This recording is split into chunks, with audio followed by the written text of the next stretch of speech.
uns dias que eu postei aqui uma história. Vocês fizeram tantas perguntas que eu acabei ficando um pouco curiosa sobre a minha infância e eu acabei perguntando à minha mãe algumas coisas. Ela ficou meio incomodada com as minhas perguntas, então ela falou pra mim assim: por que você não conta pra eles daqueles malditos balões, já que eles querem tanto saber? Assim que ela falou isso, eu lembrei de vários detalhes da minha infância que eu tinha esquecido completamente.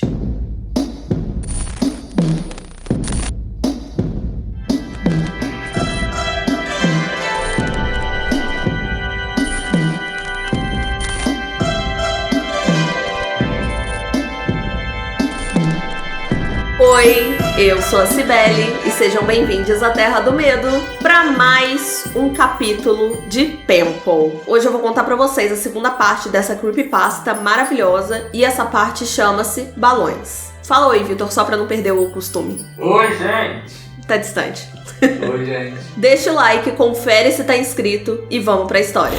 Quando eu tinha por volta dos meus 5 anos de idade, eu comecei a estudar num jardim de infância que tinha um método de ensino bem diferente, assim. Eles tinham essa ideia de que cada criança tem o seu ritmo pra aprender. Então, a diretoria, a gestão, incentivava muitos professores a fazerem várias atividades criativas com os alunos. Cada professor tinha um espaço pra criar um tema que duraria ali até o final de cada série. E aí todas as atividades de matemática, redação, todas essas matérias eram dadas a partir desse tema que os professores escolheram. Esses temas eram chamados de grupo. E aí tinham vários grupos. Tinha o oceano, a terra, o espaço e tinha o meu, que era a comunidade. Geralmente jardins de infância não são muito memoráveis, assim. Você aprende a amarrar um sapato, fazer alguma coisa, escovar um dente. E eu só me lembro de aprender a escrever o meu nome direito quando eu participei do projeto Balão. Esse projeto fazia parte do grupo Comunidade e foi um projeto que marcou bastante, porque ele ensinava muito as crianças a aprenderem como funcionava ali a vizinhança. Numa sexta-feira, e eu lembro que era uma sexta-feira porque eu tava muito feliz com o projeto, mas eu também tava feliz porque tava chegando o final de semana. As crianças entraram ali na sala de aula e quando a gente entrou, a gente viu que em cada carteira tinha um balão amarrado nela. E em cada mesa tinha um papel, uma canetinha, uma caneta e um envelope. A tarefa que a gente tinha que fazer era escrever uma cartinha. Você podia fazer ali algum desenho, alguma arte, alguma coisa. Depois você dobrava e colocava dentro do envelope. A maioria das crianças começaram a brigar ali pelas cores dos balões, que queria trocar, que não sei o quê. Eu não, gente. Eu já fui sentando na mesa e escrevendo a minha cartinha, porque eu tava muito ansiosa com esse projeto. Todos os bilhetes tinham que seguir um padrão, mas aí você podia botar o seu jeitinho nele também, sabe? O meu era mais ou menos assim: oi, você achou meu balão? Meu nome é Cibele, eu tô no Jardim da Infância e você pode ficar com o balão, mas por favor, me escreva de volta. Eu gosto de Max Steel, explorar, construir fortes e dos meus amigos. E você, do que você gosta? Me escreve de volta logo. Aqui tem R$1 pra você me mandar uma cartinha de volta. Na nota de R$1, eu escrevi para selos. A minha mãe achou um pouco desnecessário, mas eu achei super inteligente, gente. Então eu escrevi mesmo assim. A nossa professora tirou uma foto Polaroid de cada aluno e aí a gente tinha que pegar a nossa fotinha e botar dentro do envelope junto com a cartinha. Também colocaram ali no envelope um outro papel que eu acredito que era a explicação da atividade, falando que a pessoa tinha que responder, aí falava que tinha que enviar uma foto da vizinhança, alguma coisa assim, explicando ali a natureza daquele projeto. E essa era a ideia do projeto mesmo, assim, manter esse senso de união, de comunidade, sem ter que sair da escola. E para manter ali um contato com as pessoas de forma segura. Esse projeto parecia ser muito divertido para mim. Passaram ali 2 semanas e as cartas começaram a chegar. Chegavam com fotos, bilhetes. E aí a minha professora acabou fazendo um mural, assim, para colocar tudo que vinha chegando com as cartas, para mostrar de onde que veio, as fotos de onde a pessoa mandou. Mostrava também o quanto os nossos balões tinham viajado. E era uma ideia excepcional pra gente gostar de ir pra escola, porque a gente ficava ansioso pra chegar e ver se a gente tinha recebido alguma cartinha. Toda semana tinha um dia específico que a gente podia escrever uma carta de volta pro nosso amigo de correspondência. Ou pro amigo de correspondência de um coleguinha nosso, caso o nosso amigo não tenha respondido. Entendeu o nome da história?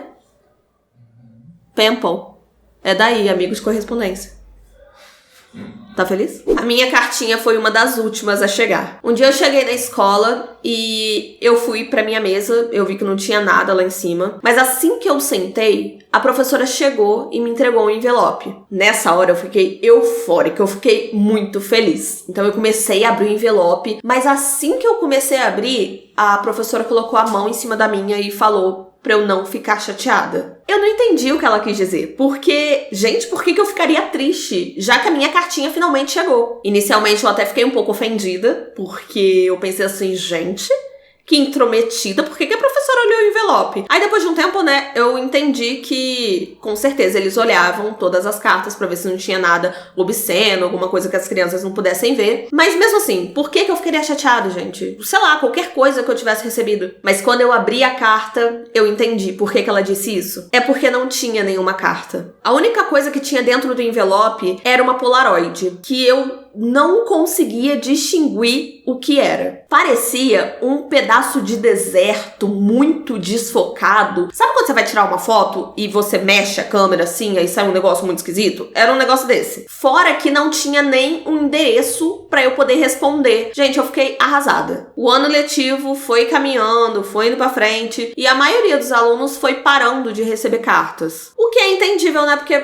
você só consegue manter um papo ali por correspondência com uma criança durante certo tempo. Então, a maioria dos alunos foi perdendo interesse nesse projeto, inclusive eu. Até o dia que eu recebi outra carta. Meu ânimo foi renovado, gente. Pra mim, era um privilégio. Eu tava recebendo cartinhas quando todos os amigos por correspondência dos meus coleguinhas já tinha deixado eles de lado. Fora que fazia sentido, né, gente? Eu recebi outra carta porque a primeira que eu tinha recebido foi uma foto muito mal tirada. Eu pensei que essa viria pra compensar aquela outra, mas quando eu abri, não tinha nenhuma carta de novo, só uma Polaroid. Essa até que tava melhorzinha, mas mesmo assim eu não entendi nada. A câmera só tava pegando a pontinha de um prédio e o resto da foto meio que tava estragada ali pelo brilho do sol. Como muitos balões foram soltos e tava chegando muita carta, os alunos que ainda estavam ali conversando com um amigo por correspondência podiam levar as cartinhas e as fotos pra casa. O Josh, que era o meu melhor amigo, o amigo por correspondência dele, gente, era muito prestativo. Tirava foto de vários lugares, da cidade vizinha. Ele tava muito empolgado. O Josh quis levar pra casa, no máximo, umas 4 fotos.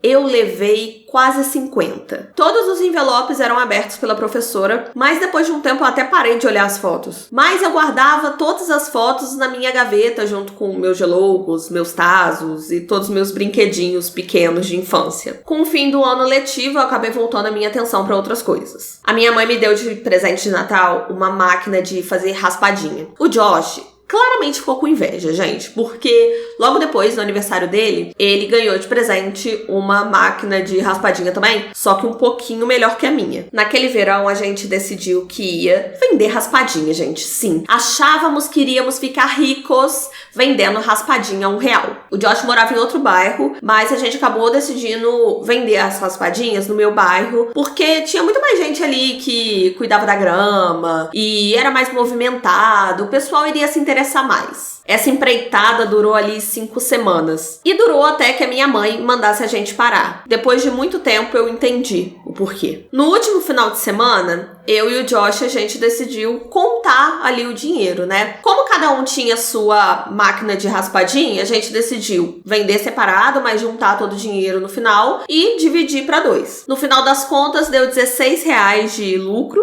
pra gente. E aí o Josh tava ali contando e tal. Quando ele me deu o meu R$5, eu olhei pra nota, gente, e vocês não vão acreditar. Nessa nota tava escrito para selos. Na mesma hora, o Josh viu que eu fiquei meio em choque e ele perguntou se tinha contado errado. Aí eu expliquei pra ele que aquele R$1 era o que eu tinha mandado pro meu amigo por correspondência e ele achou muito legal. Ele achou, ó, o máximo do máximo. Aí eu ponderei um pouquinho e concordei, né? Porque você pensa, a ideia daquele dinheiro ter andado por tantas mãos e voltado pra mim era uma ideia muito interessante. Eu corri pra dentro de casa pra contar pra minha mãe. Só que a minha alegria foi um pouquinho embora, porque ela tava ali distraída no telefone. Aí eu fui contar pra ela e ela me respondeu meio assim, ah, legal, pô, top e não deu muita atenção. Eu tava meio frustrada, mas mesmo assim eu corri pro lado de fora e eu fui chamar o Josh. Eu falei que eu queria mostrar um negócio pra ele. Fomos para o meu quarto, eu tirei todas as fotos da gaveta e botei em cima da minha cama. Eu comecei com a primeira que eu recebi, fui mostrando pra ele, mas quando tava ali pela 10ª foto, ele já tava meio entediado e perguntou se a gente podia brincar na trincheira até a mãe dele vir buscar ele. E foi realmente o que a gente foi fazer. Quando a gente chegou ali na trincheira, a gente começou a brincar de guerra de lama. Só que toda hora a gente se distraía com o barulho que tava vindo do meio do matagal. Tinham muitos guaxinins, gatos, né? Esses bichos que se engrenham no mato, mas chegou um momento que a gente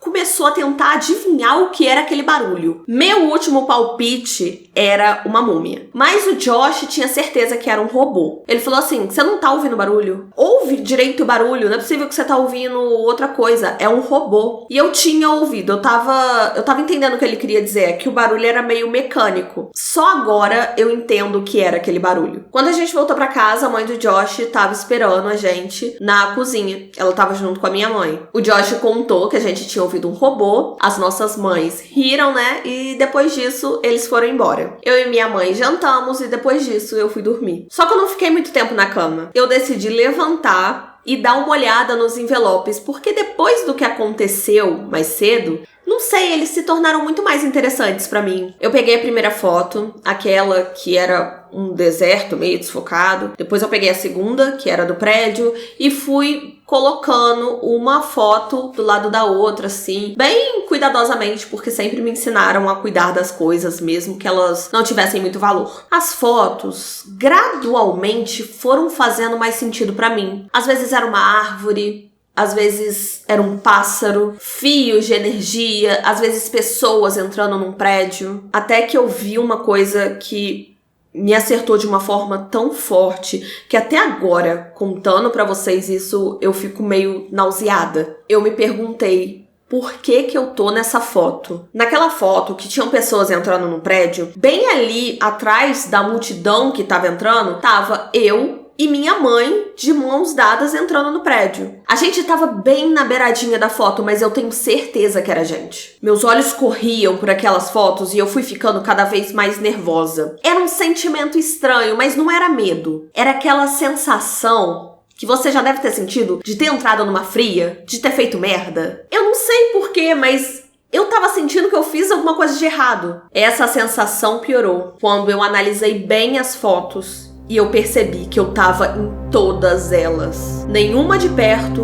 nenhuma só minha, mas eu tava em todas elas. Do lado, da borda, na parte de trás, mais distante. Algumas, meu rosto aparecia até cortado no cantinho, assim, bem pequenininho, mas sem exceção, eu estava em todas as fotos. Eu não sabia o que fazer, gente. E a nossa cabeça funciona de uma forma estranha, né, quando a gente era criança. Naquele momento eu senti medo até de levar esporro por eu ainda estar acordada aquela hora. Por eu estar sentindo já, naquele momento, que eu tinha feito muita coisa errada, eu decidi deixar pra pensar mais naquilo na manhã seguinte. E o dia seguinte era folga da minha mãe. Então ela passou a manhã inteira limpando a casa. Eu fiquei vendo televisão e eu fiquei esperando ali o melhor momento pra eu falar com ela sobre as fotos. Quando a minha mãe saiu pra buscar as cartas lá na caixinha de correio, eu peguei todos os envelopes e fui botando todas as fotos em cima da mesa. Quando ela entrou em casa, ela já tava ali abrindo algumas cartas, jogando alguns anúncios ali, panfletos no lixo. Aí eu falei com ela, mãe, você pode chegar aqui rapidinho? Eu quero te mostrar uma coisa. E ela pediu pra eu esperar um minutinho, que ela tinha que marcar algumas coisas, né? Algumas datas no calendário. Depois de um tempinho, ela voltou, ficou ali em pé do meu lado e perguntou o que eu queria. Eu podia ouvir ela mexendo ainda nas cartas que ela tinha pegado lá fora, mas eu só consegui olhar pras polaroides. E aí, eu fui contando a história pra ela e no começo ela tava,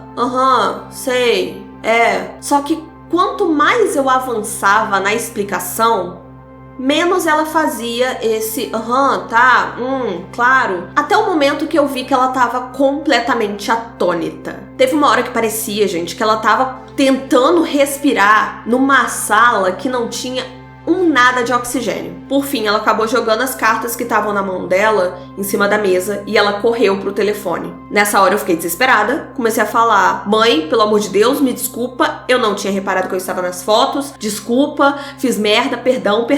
Ela tava com o ouvido no telefone assim, enquanto ela tava no telefone, ela tava andando de um lado pro outro e ela tava muito nervosa, muito tensa, até que eu olhei pra cima da mesa o envelope que ela tinha jogado em cima da mesa ali junto com as minhas polaroids. E eu vi que tinha alguma coisinha saindo de dentro daquele envelope. Então eu resolvi puxar pra ver o que era. E era outra foto. Primeiro eu pensei que alguma das minhas polaroids tinha entrado ali no envelope no meio daquela confusão toda. Só que olhando bem, gente, eu nunca tinha visto aquela foto. E pra minha surpresa, era um close meu. Eu tava no meio das árvores, sorrindo. E pra minha surpresa, eu não tava sozinha.